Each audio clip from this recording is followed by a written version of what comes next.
doble P, ¿no? O con B.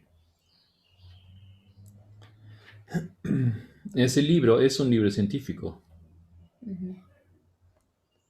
y ella defiende la postura de que no hay diferencia.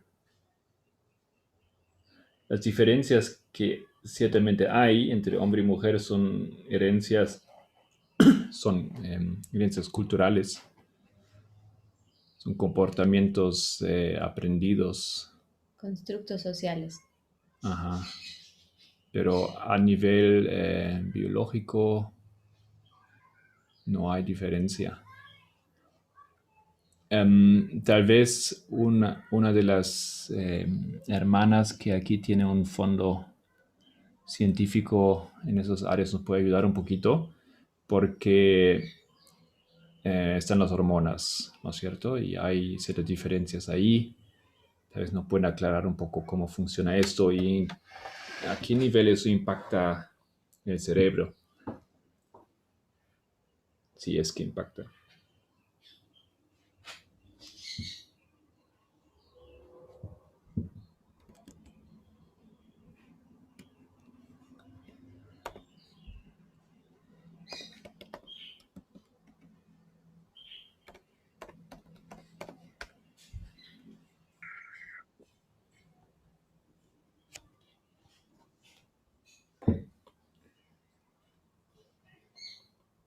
Bueno, tal vez simplemente no sabemos lo suficiente entre nosotros.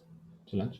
Am, Según ella es una neurocientífica y ella determinó que no, o sea, a través de las investigaciones determinaron que no existe diferencia. Incluso la neurociencia no es la única ciencia que puede probar esto. La biología lo puede probar, la psicología lo puede probar. Am, ¿Cuál es la otra ciencia? Creo que también la medicina en general la puede probar em, esta teoría.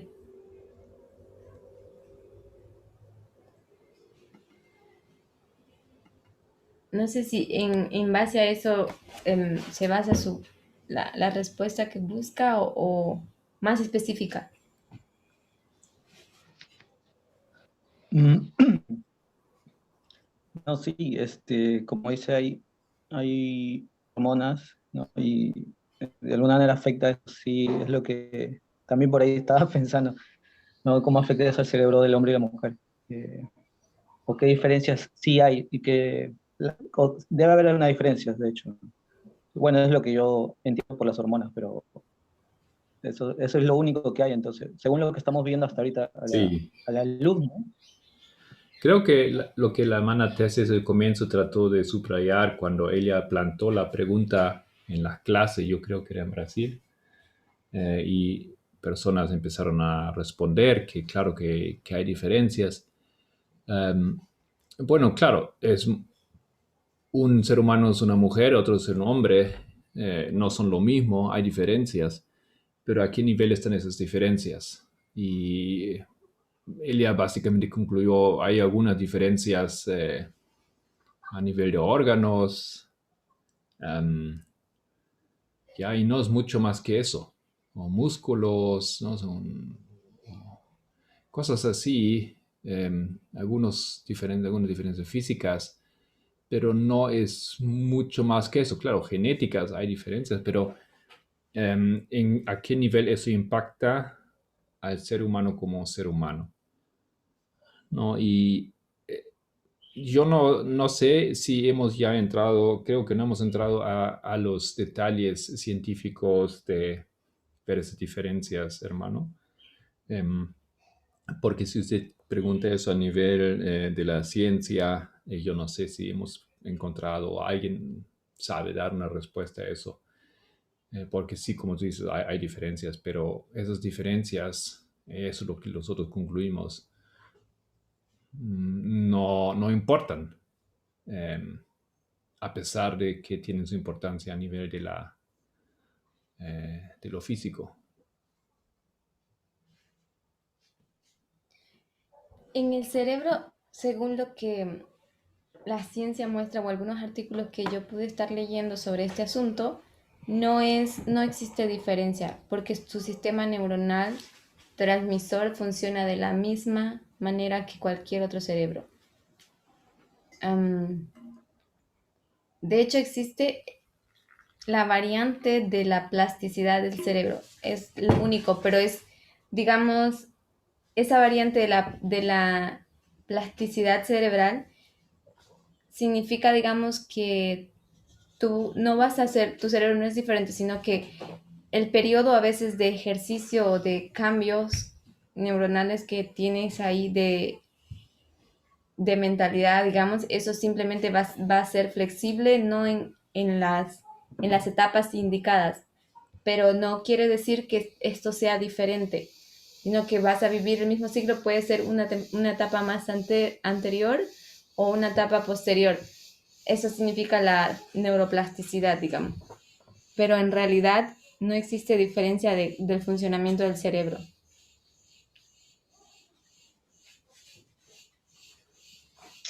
Qué bueno. Sí, sí, entiendo. Eh, pero eso todavía es como que no oficial, ¿no? O sea, no es como que hablan de eso todavía. Por ejemplo, en la academia de mi sobrina no mencionan que hay diferencias de eso y que sí son biológicas, ¿no? Por decirlo así. En base a eso, es otra pregunta esa bastante importante, porque recientemente nosotros estábamos estudiando algo parecido y la cosa es, este descubrimiento de esta mujer, Gina Rippon, que es el punto culminante en el aspecto de la neurociencia, que presentó una postura totalmente diferente a la que se solía tener de que el cerebro del hombre era diferente en el sentido superior al de la mujer. Cuando esta mujer, Gina Rippon, presenta su teoría que no existe diferencia, esto fue algo que contradijo, se puede decir, generaciones o ya de una teoría que se estaba conservando y que no se podía sostener en su plenitud. Tenía cierta contradicción. Pero lo que está pasando, por esta teoría está pasando por una fase probatoria, se puede decir. ¿Por qué? Porque el único problema es que las personas con una mentalidad sexista son las únicas que no lo pueden asimilar. Y entonces está todavía, digamos, para la población en general, está todavía como una simple teoría. Pero a nivel científico, esto ha sido avalado y probado. Por ejemplo, en psicología te van a decir, si esto tiene una evidencia científica, establemente oficialmente está establecido como una verdad, a no ser que alguien sea capaz de probar lo opuesto, pero no existe esta otra prueba de lo opuesto. Por ende, todavía sigue siendo una verdad sólida.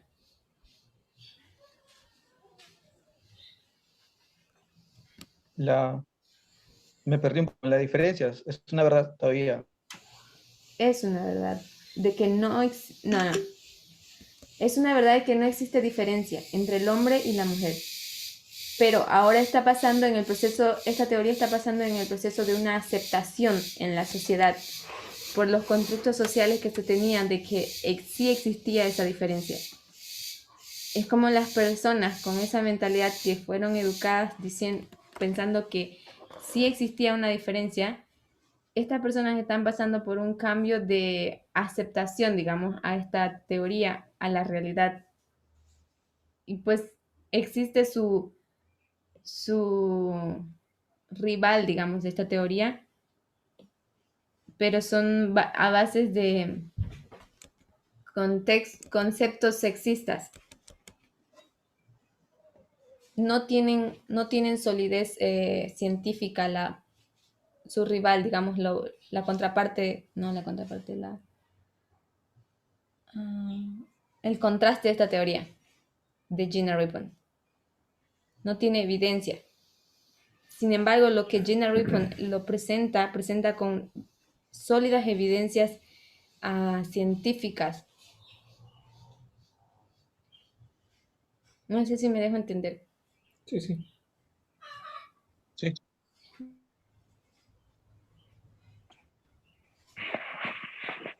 Gracias. ¿Puedo aportar algo? Por favor. Lo que yo veía en la presentación es que sí puede haber diferencias, sí, pero que esas diferencias no corresponden a algo que genéticamente hagan que un género sea mejor que el otro, sino que hace parte del constructo cultural, donde lo que hablaba esta mañana el hermano, se me olvidó, que el género es construido culturalmente. Entonces, lo que ella mostraba es que científicamente no hay un argumento que diga que el cerebro del hombre es diferente al de la mujer, sino que sí hay diferencias, pero debido a cómo se han formado esas habilidades en el hombre y en la mujer culturalmente. ¿Ya? Ok, exacto, ese es el punto. Porque esas diferencias vienen de factores externos, no de factores internos neurocerebrales. ¿Me dejo entender?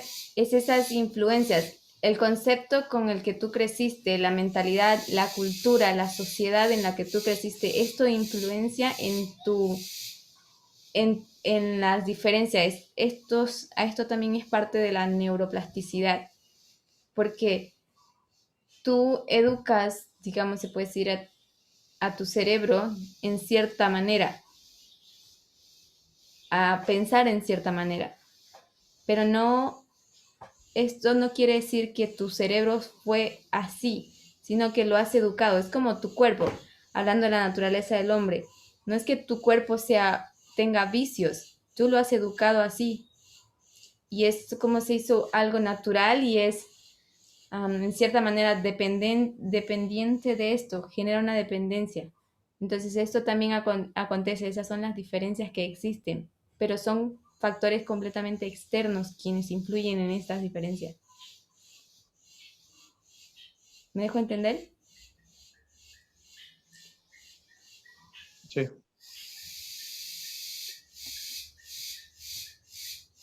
Ok, excelente pregunta.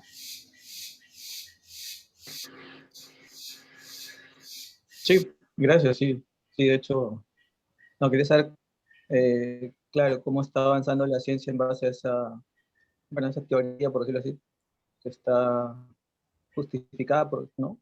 De alguna manera me imagino por los experimentos o estudios que se han hecho. Gracias. Pues sí, sería muy bueno que entre todos podamos aportar en la semana a revistas, fuentes oficiales de información sobre este tema en el grupo, porque es importante que digamos, todos aprendamos como que a abrir la mente y salir de ese constructo social, cultural que podemos estar atados.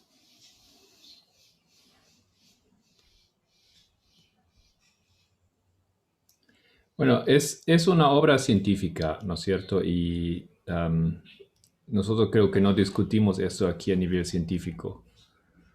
Entonces, por eso sea bueno, por eso yo pregunté tal vez si alguien que tiene un fondo científico en esas áreas sabe algo para aportar.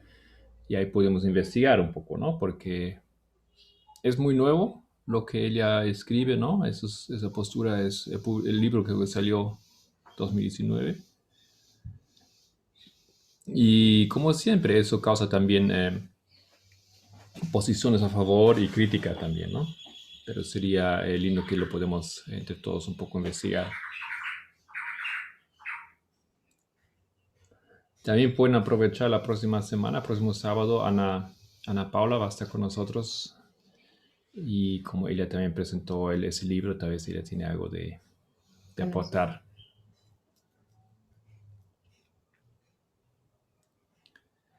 Ok. Otra pregunta, otro aporte, otro comentario.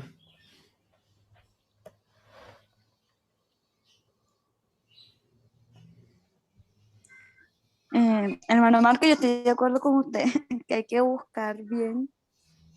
Yo recuerdo cuando estudié en la carrera anatomía, no, nunca nos hablaron que había diferencia entre el cerebro femenino y masculino. En anatomía, o sea, anatómicamente una estructura diferente no lo hay.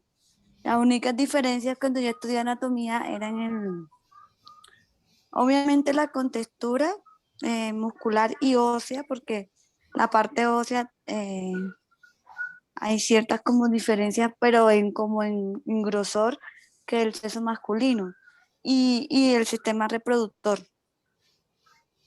Ya, pero a nivel del cerebro no, nunca se dijo una clase, mira, hay diferencia, encontramos, no.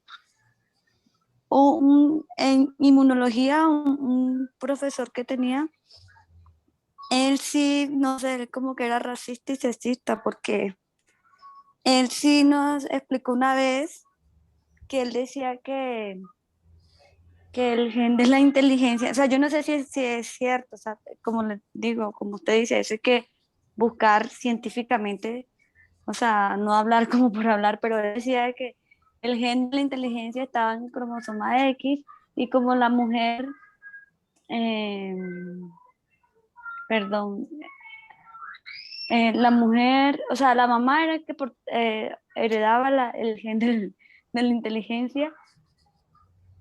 O sea, total en conclusión era que los hombres siempre iban a ser inteligentes y las mujeres no. No siempre. O sea, eso es lo que él me decía. Exacto. Y también decía que los negros también eran menos inteligentes. Pero ahora, eso fue hace como 14 años, como en el 2007, entonces no me acuerdo bien, pero sí recuerdo eso. Y entonces él decía que no todas las mujeres, porque había mujeres muy brillantes, pero que por eso la mayoría de mujeres eran como tontas, o sea, así que solo pensaban como en vanidad y eso.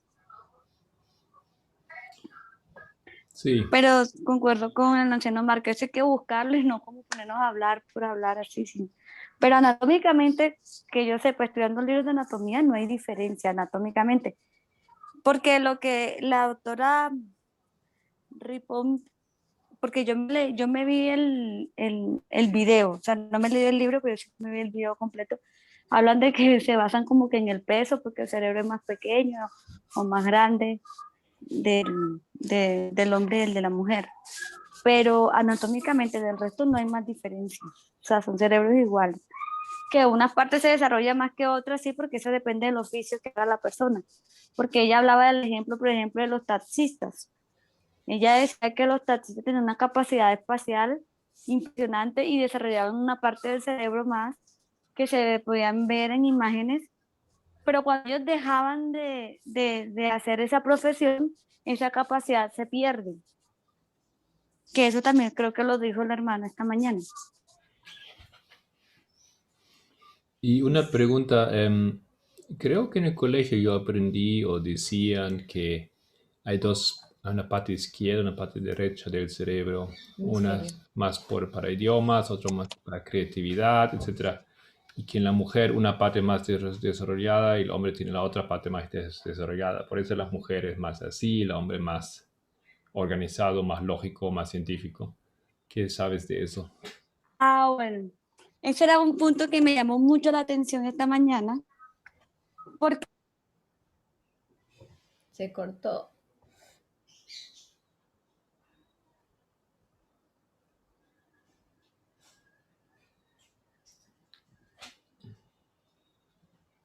Perdimos así. pero Ahora sí. nosotros nos los enseñaron, Recién volvió todo. escuchan, Ahora sí.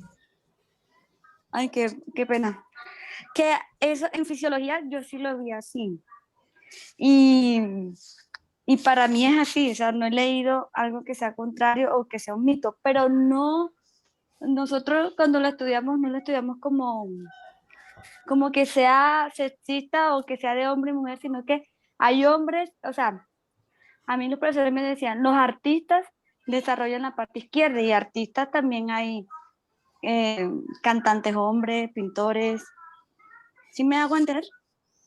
O Ujú. sea, hay mujeres que desarrollan más la parte derecha. O sea, pero fisiológicamente para mí sí es así. Un hemisferio tiene como una cierta cualidad y el otro hemisferio otras cualidades que cualquier persona, hombre o mujer, puede desarrollar una de la otra. Por eso está como el diestro, el zurdo, por ejemplo, el futbolista, el que le gusta hacer gol de una forma, o sea, eso hablábamos mucho de eso. Para mí es así, todavía tengo que leer y estudiar y repasar, porque como digo, tengo más de 10 años que ya estudié eso, entonces tengo que repasarlo. Pero para mí es así, eso sí me llamó la atención esta mañana y dije que lo iba a buscar, porque yo no creo que eso sea mito, no, eso no le veo que esté...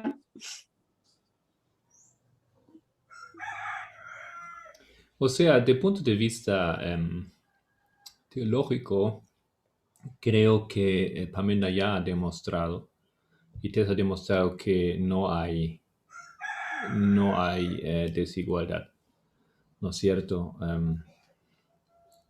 Porque el relato bíblico enfatiza la igualdad y no enfatiza la desigualdad, no destaca la diferencia, destaca las igualdades. Entonces pienso que partiendo de ahí ya podemos asumir o ya podemos estar tranquilos con ese concepto y ver que hay un fuerte apoyo, digamos, ¿no? Teológico para esa postura. Pero igual a mí también me interesa profundizar y probar esas cosas con la ciencia. Es interesante un aspecto que usted acaba de mencionar, es que se enfoca todo en las similitudes y no en las diferencias desde el aspecto teológico, ¿no? Y esto es porque las diferencias son mínimas y no son relevantes en el aspecto teológico.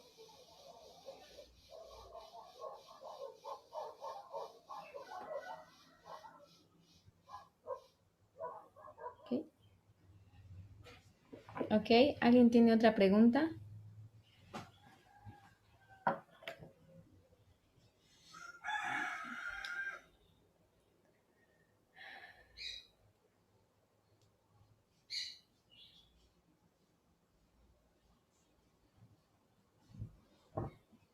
Hermana Edita, Giovanna, hermano Gabriel, hermana Petiña, hermano Nico.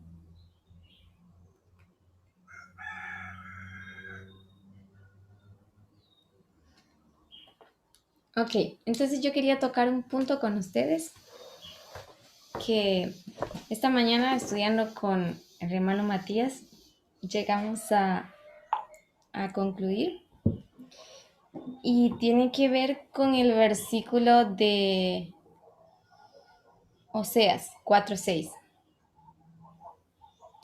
En este versículo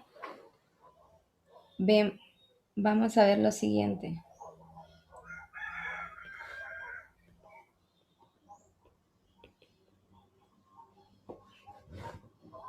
Es una verdad que tiene que ver con el tiempo en el que nosotros estamos viviendo.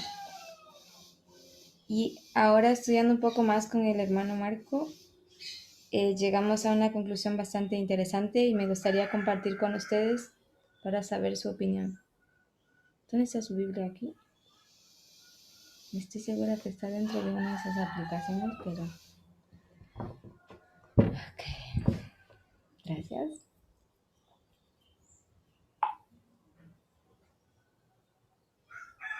¿Tiene en español aquí también? ¿Paralelo? Claro. No tengo.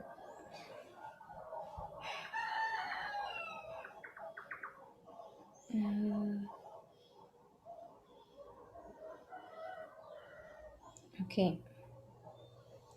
Pero si tienen otra pregunta, por favor,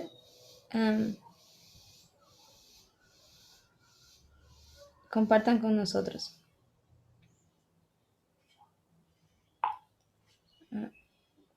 Ok.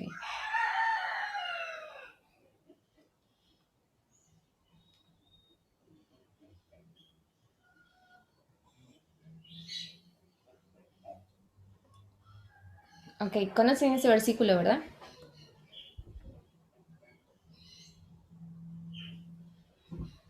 Vamos a ver. Dice, mi pueblo fue destruido porque le faltó conocimiento. Por cuanto desechaste el conocimiento, yo te desecharé del sacerdocio. Y porque olvidaste la ley de tu Dios, también yo me olvidaré de tus hijos. Ahora, fíjense que aquí hay un quiasma. ¿Sí? Sí. Ok, primero habla del pueblo.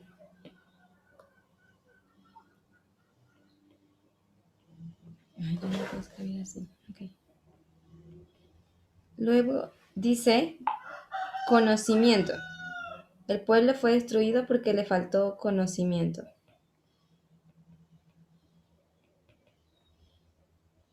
¿Cuál fue la consecuencia? ¿Me dan la otra parte del quiasma?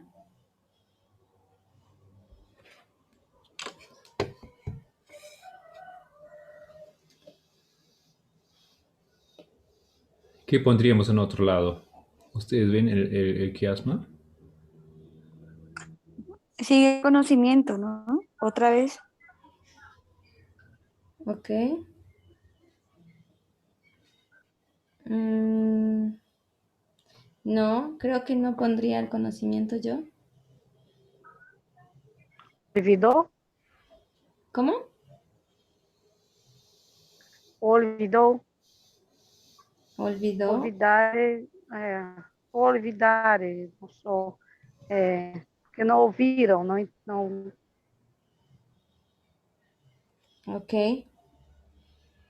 Creo que yo lo armaría diferente. Porque yo estoy poniendo pueblo y conocimiento. ¿Qué fue? No voy a considerar el verbo, ¿ok? Porque el verbo es, fíjense, si yo tomo este verbo, destruido, su consecuencia es ser echado, ¿ok? Esa es la consecuencia, causa y efecto. Ahora, no tomaría conocimiento, esta palabra yo no la tomaría porque es como repetir lo que está diciendo aquí. Dice, mi pueblo fue destruido porque le faltó conocimiento. Ahora es como Cristo dice, por esta razón, entonces es como, todo esto lo resumiríamos por esto, todo esto lo vamos a resumir por esto. Ay, siempre me olvido la S en todas las palabras. Ok, por eso no tomaría conocimiento nuevamente en ese otro versículo. ¿Me dejo entender? Estamos parafraseando el verso, el versículo. Entonces yo tomaría esto, el yo te echaré del sacerdocio. ¿A quién echará el sacerdocio?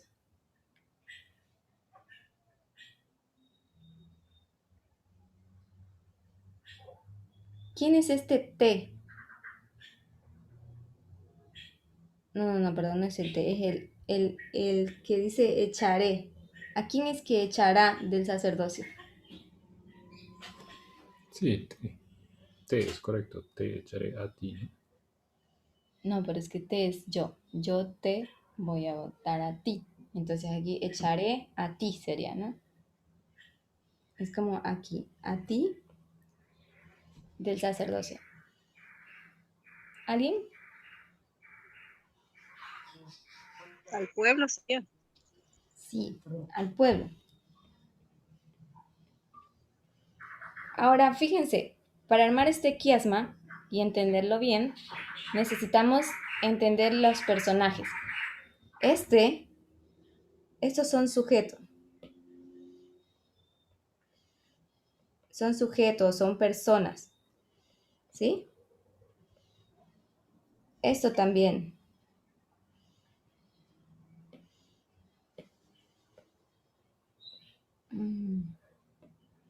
Eso también. Y eso también. ¿Me dejo entender? Estos grupos son personas. ¿Quién es? Esta persona es el pueblo, Israel. Vamos a ponerle aquí, Israel.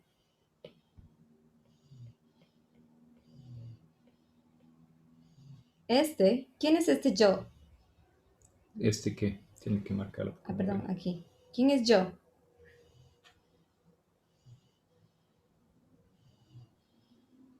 En Oseas.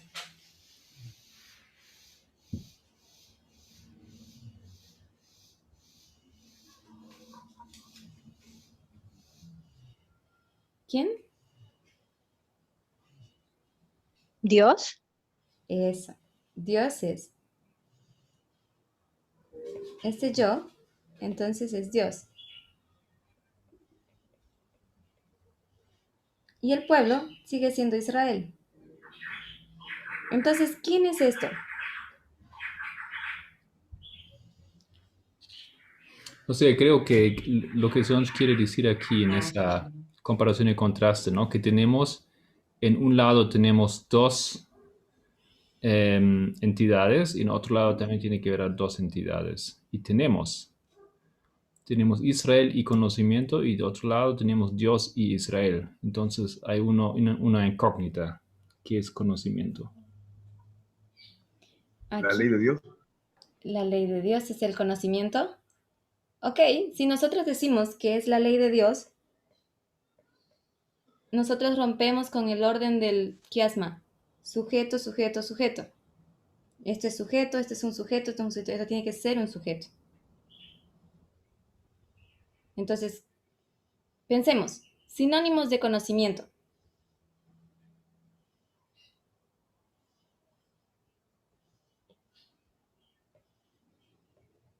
¿Alguien?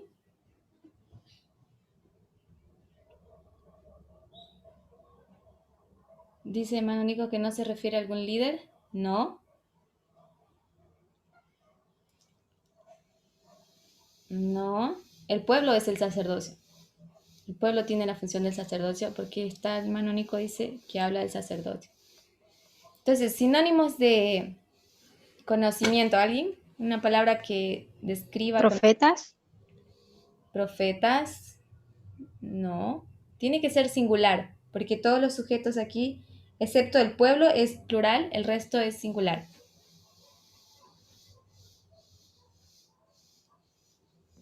Oseas. Oseas. Ok. ¿Cómo Oseas, hermano Matías? No sé, porque hablaba de conocimiento y otra palabra puede ser revelación. Entonces, ese no sea. Ok, Osea. Revelación. Ok, voy a poner aquí.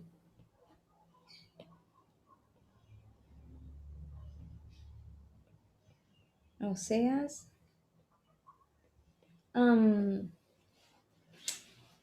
Estaba más bien pensando en una palabra más similar, como sabiduría. ¿Le suena algo? Comprensión. Comprensión. Ok. Ok, sabiduría. Comprensión. ¿Y quién es? ¿Quién trae Cristo. esto? ¿Perdón, Manaldita? Cristo. Cristo. Ok, ¿quién es el símbolo de la sabiduría?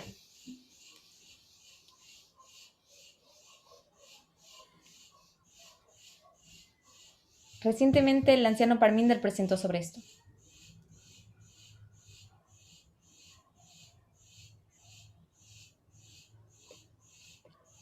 Bueno, dijo sabiduría, Sofía, Logos, Cristo, la palabra.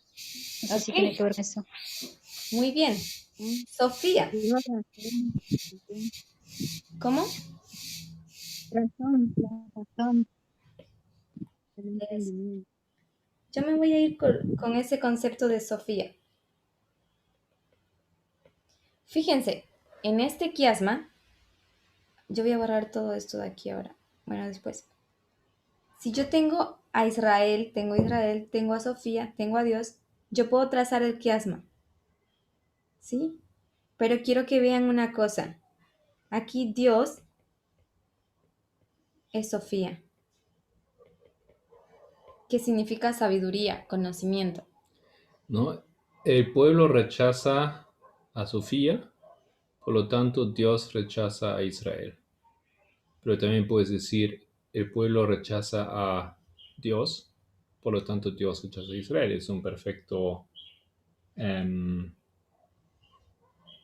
¿cómo se llama? Quiasma. Quiasma. La manera en que lo leyó el hermano Marco me gustó mucho porque aquí dice, el pueblo rechaza a Sofía, rechaza a una mujer.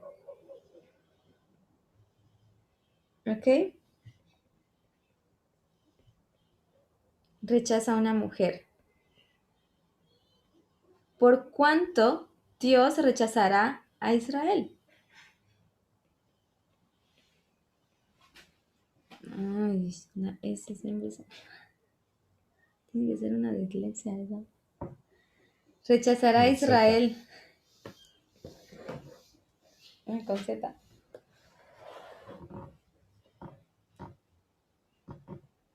¿Se entiende lo que quiere decir?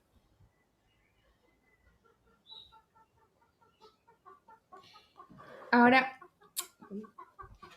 perdón, Hermano César, ¿qué dice usted? ¿Usted sigue, pues si la lógica se explica? Sí. Ok. ahora, esto es la condición en la que nosotros estamos dentro del movimiento. El pueblo no acepta la lideranza de una mujer, no acepta la guía de una mujer, no acepta a las mujeres en general y no está dispuesto a darles su lugar. Pero entonces quiero que miremos un poquito más. ¿Qué es sabiduría? ¿Alguien me puede definir qué es sabiduría?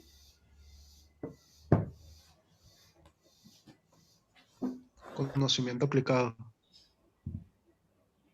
¿Conocimiento aplicado? Ok.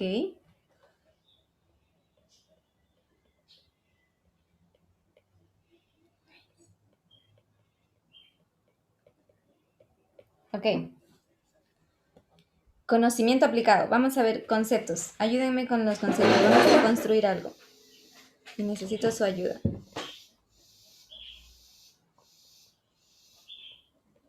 Definiciones. ¿Qué es sabiduría?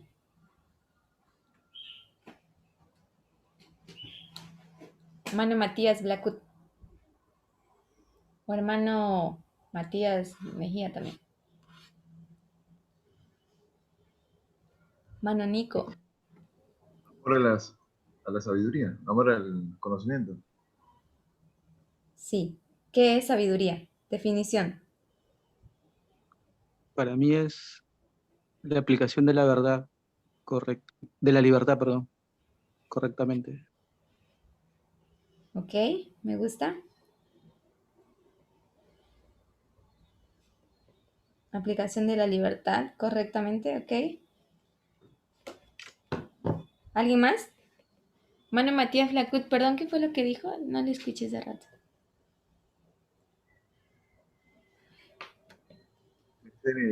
La sabiduría como amor al conocimiento, amor por la verdad. Amor por la verdad. Me gusta. ¿Alguien más? Diccionario dice que es un carácter que se adquiere mediante diferentes cosas como experiencia, como inteligencia. Por experiencia o inteligencia, ¿no? Me gusta. Ay. También podríamos decir que es un periodo de,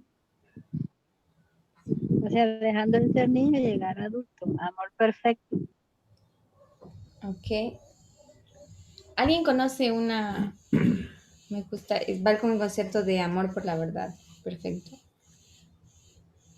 ¿Alguien conoce algún versículo que pueda explicar qué es la sabiduría? Menos el hermano Matías. Yo ya le di la respuesta en la clase.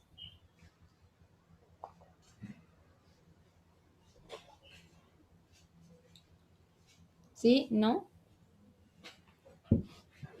El principio de la sabiduría es el temor a Jehová.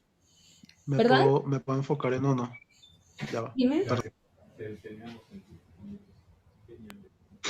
O sea, me pudiese arriesgar en uno, ¿no? Ajá. Daniel 12. Daniel, Déjame ver aquí, Daniel 12. Espera. verso 4 seguro. versículo 10. Sí, ¿Lo puedes leer?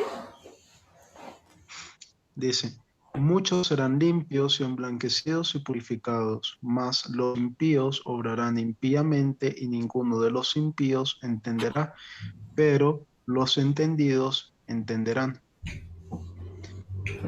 Pero no te define sabiduría. Te Pero dice, define que los entendidos son los que entienden. sí, pero esto te está hablando de grupos, de un grupo. No te da una definición de la palabra sabiduría. Está haciendo una aplicación, una distinción de quién tiene o no tiene la sabiduría. ¿Me dejo entender? Sí, Ok, entonces yo quiero Perdón, mi hermana. No recuerdo dónde está, pero el principio de la sabiduría es el temor a Jehová. Vamos, exactamente, ahí vamos. Vamos a primera de Proverbios. Ah, primera de Proverbios 1. Perdón. Primera de... ¿Quién tiene el primer versículo? 7. ¿No? 1:7. Proverbios 1:7. Proverbios 1. ¿Lo tienes? Aquí está. Sí. ¿A pegar el versículo? Ok. ¿Cuál es el título con el que comienza ese capítulo? César. Voy, ya que lo tengo aquí en digital. Lo voy a buscar aquí en... Dice motivación en la mía, es el subtítulo. ¿Motivación? ¿Alguien tiene otra Ujú. versión en su Biblia? Gracias. Ahí el hermano Marco está. Sí, la verdadera sabiduría tenemos nosotros. Ok, me gusta la verdadera sabiduría. Ya nos está dirigiendo más o menos al concepto que buscamos de qué es sabiduría. ¿Ok? Porque muchas veces nosotros escuchamos, ¿no? Hay que ser sabio, pero en la vida práctica, ¿qué significa ser sabio? Entonces, eso es lo que trato de entender con ustedes, porque queremos entender. ¿Será que puede colocar el título que tenía ahí en su Biblia?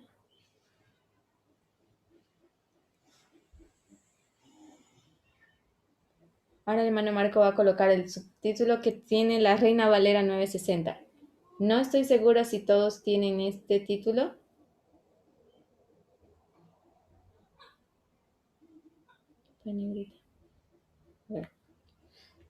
Entonces, fíjense que en el proverbio, el primer capítulo, nos habla de los motivos de los proverbios. Y todo el libro de proverbios nos habla sobre lo que es el significado de la sabiduría. Y siempre se nos educó, bueno, por lo menos en lo que yo conozco de la iglesia adventista, siempre se nos educó que el libro de proverbios es solamente un libro de consejos para saber cómo tú puedes hacer en situaciones o cómo puedes actuar de manera sabia. Pero nunca nadie que yo haya conocido se ha enfocado en lo que significa ser sabio en un nivel práctico. Entonces, al estudiar este tema, llegamos a este concepto. ¿Cuál es el motivo de la sabiduría?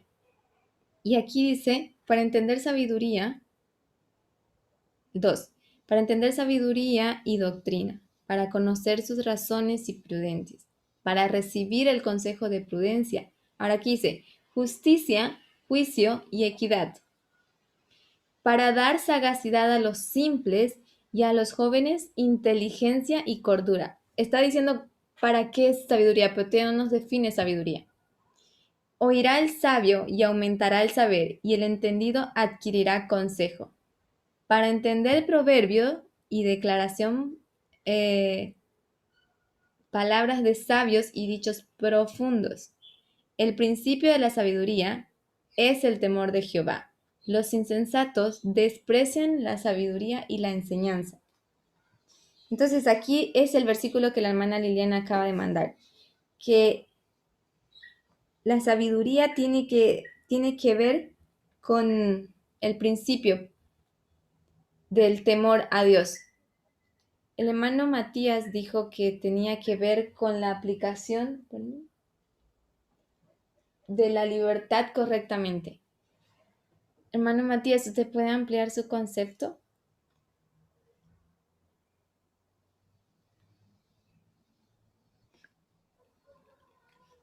Sí, bueno, lo que estuvimos en la clase de T. Jones, ¿no? Y aprendimos sobre la libertad, ¿no? Que es la aplicación del servicio, y sabemos que el contraste es la opresión, ¿no? Y también podemos poner libertad y contraste libertinaje. Entonces, yo entiendo por los otros conceptos que han dado que va de la mano, ¿no? El aplicar la verdad con amor, el aplicar el carácter adquirido de Cristo por experiencia y por inteligencia, como dice, por juicio razonable, o por, creo que hay un versículo que también dice, ¿no? Entregarte en sacrificio razonal, ¿no? Racional, Romanos. exacto, ¿no? Y bueno, eso es lo que puedo decir ahorita. ¿Cuál fue el concepto de A.T. Jones de libertad? Según A.T. Jones, ¿cómo lo presentó? ¿Alguien recuerda? Todos estudiamos ese libro.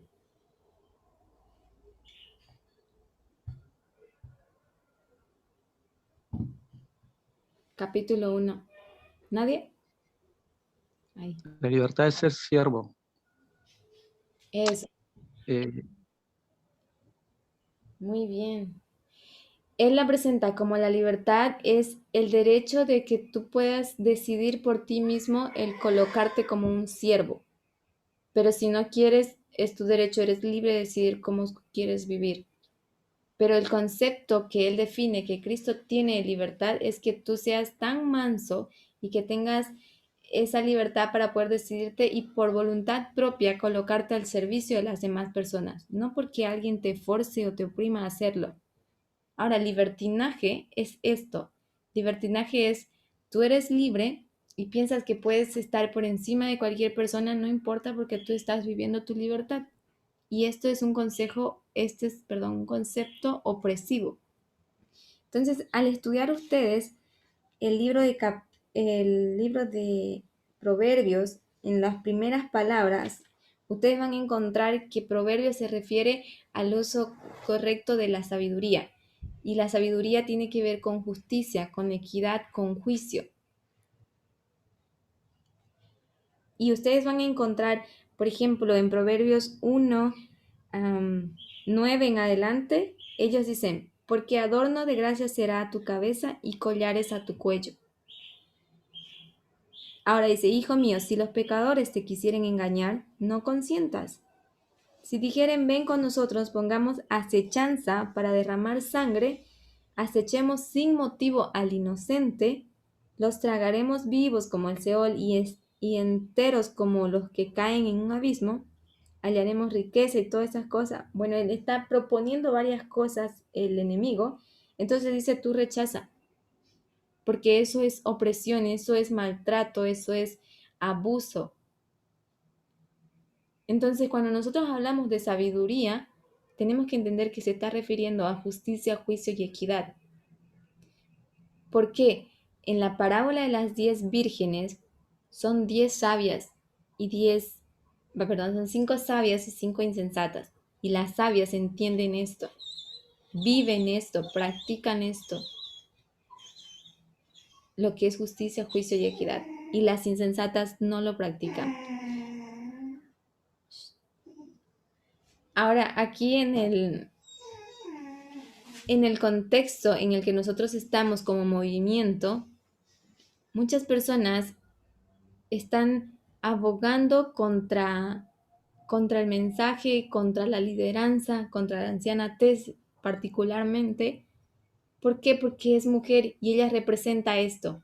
En toda su obra que ella está haciendo, representa justicia, juicio y equidad. Y esto es algo que se está rechazando.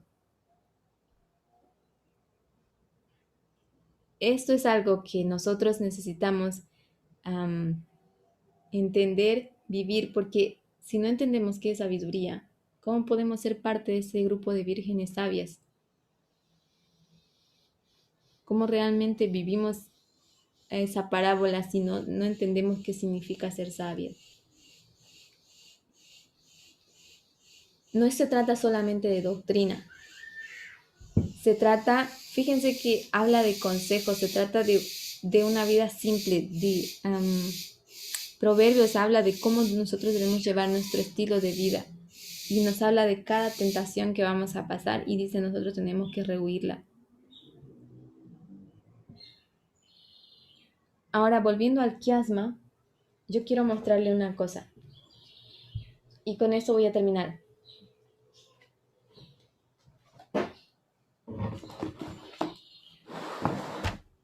¿Quién trae el conocimiento?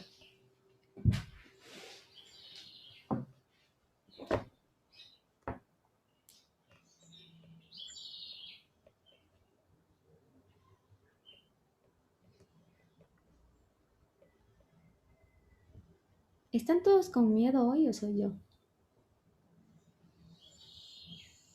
Oh, muy fácil tu pregunta. Muy fácil la pregunta. ¿Quién trae el conocimiento?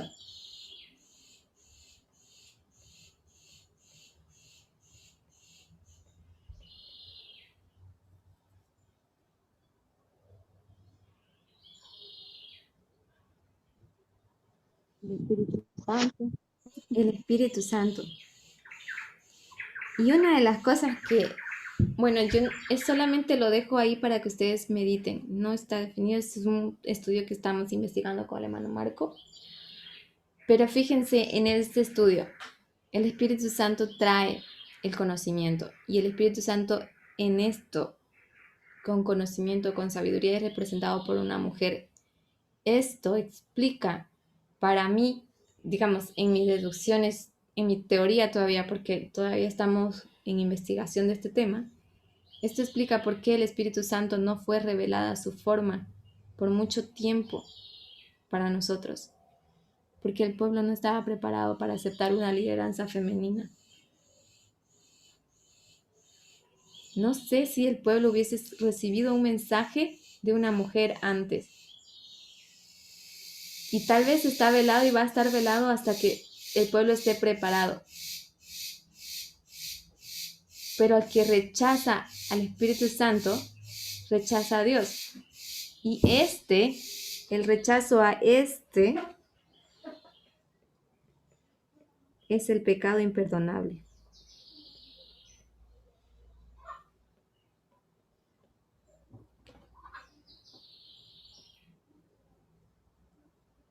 Y según Oseas, después de esto, ¿qué viene?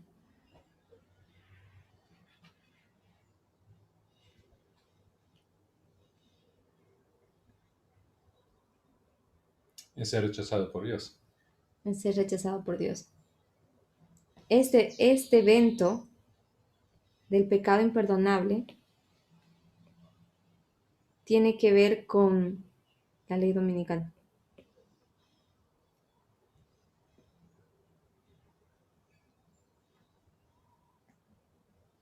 Para los levitas esto es panim. Para nosotros es la parte decisiva ya.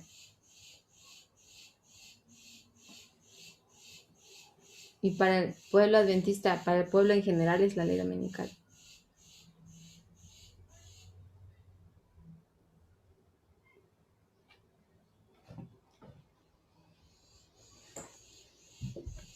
Ok, la pregunta es ahora si se entendió ese concepto aquí o esa idea que Solange presentó.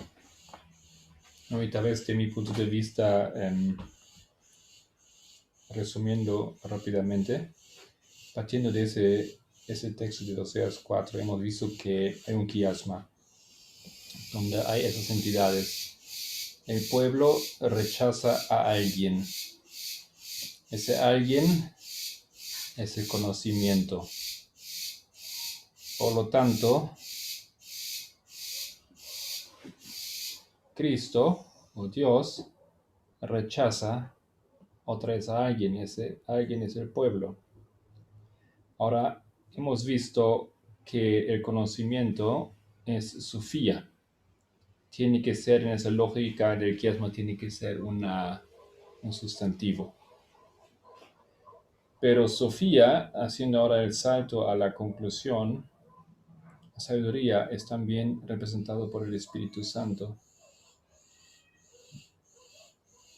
Y esto en parte, dice Solange, explica nuestra falta de conocimiento sobre el Espíritu Santo o nuestra dificultad de hablar sobre el Espíritu Santo. Estamos en dispensación del Espíritu Santo, pero es como sigue siendo una incógnita, un interrogativo. Y la conclusión que Solange hace es que tiene que ver justamente con nuestro rechazo de la sabiduría, el rechazo que implica el rechazo de la mujer. La falta de voluntad de aceptarla, de entenderla, de reconocerla, y eso equivale, por lo tanto, a ese pecado de rechazar continuamente al Espíritu Santo. Y la consecuencia es que Dios rechaza al pueblo. Y eso parece ser exactamente lo que la Biblia describe con lo que acontece cuando uno continuamente rechaza al Espíritu Santo. ¿Quién es la sabiduría? ¿Quién es Sofía? Y ahí se cierra el círculo con la asociación del tema de la igualdad, porque eso es justamente lo que, como dice Proverbios, quiere enseñar la sabiduría, quiere enseñar su justicia, juicio y equidad.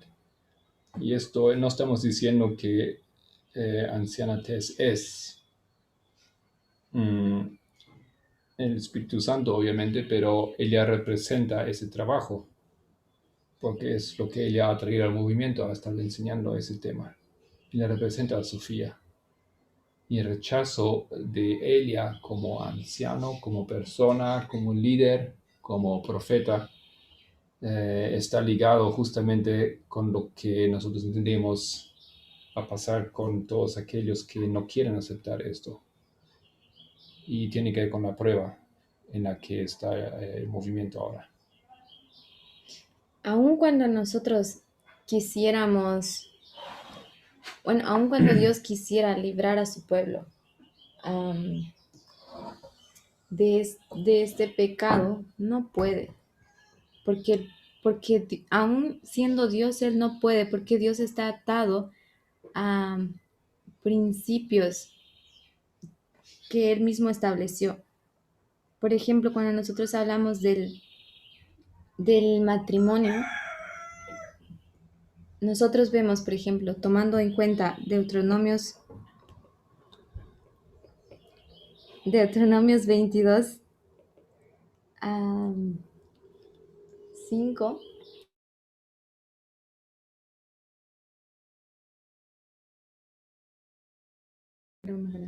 Yo sugiero que tal vez dejamos eso para otro momento para que Solange pueda ampliarlo.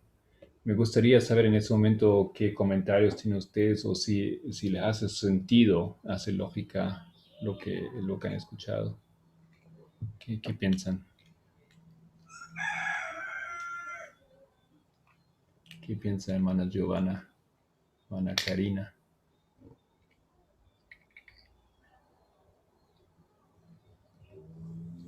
¿O no hace sentido? A mi forma de ver, me parece que tiene bastante sentido. Porque si bien es cierto, es lo que se ha visto incluso, si vemos los 1260 años, la oscuridad, ¿no? Donde no alumbraba el Espíritu Santo, donde no había ese conocimiento. Y así podemos ver ese patrón, incluso como la enseñanza que nos dio ayer la anciana Tess. Entonces me parece bastante lógico y tiene bastante sentido y me encantó el quiasma definitivamente. Muchas gracias. Gracias. Para mí hace sentido cuando yo veo la aplicación, pero por ahí mi duda es en cuanto a la interpretación original hacia Israel en ese periodo de tiempo. porque no percibo que tuviera que ver con una mujer. Sí con sabiduría, sí con comprensión, pero no veo una relación con mujer en ese periodo de tiempo. ¿Cuál fue el pecado de Israel en ese tiempo?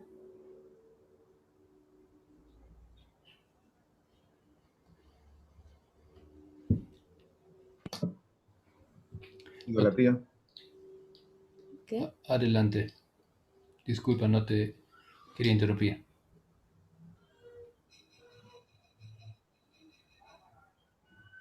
Solo eso iba a decir. Todavía no te entendí, Matías. Disculpa. ¿Puedes repetir? ¿Qué cosa? ¿Todo lo que dije o lo último? No, ¿El es pecado de Israel? todo.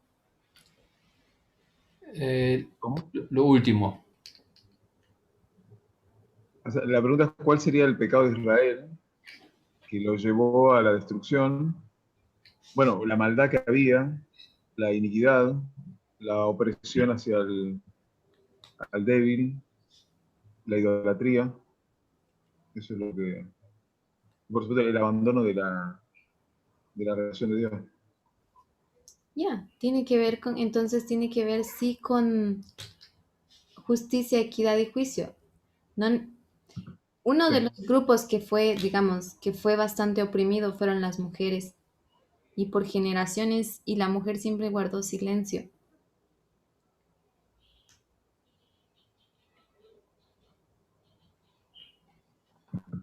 Sí, concuerdo.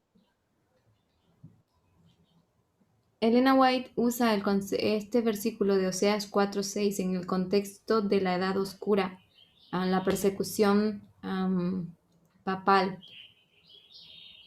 en ese contexto. Y en ese contexto ella dice, no había conocimiento, no había avance de la ciencia, no había nada.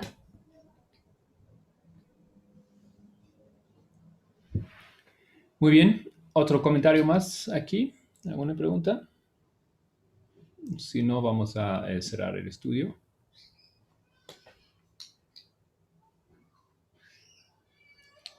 Ok.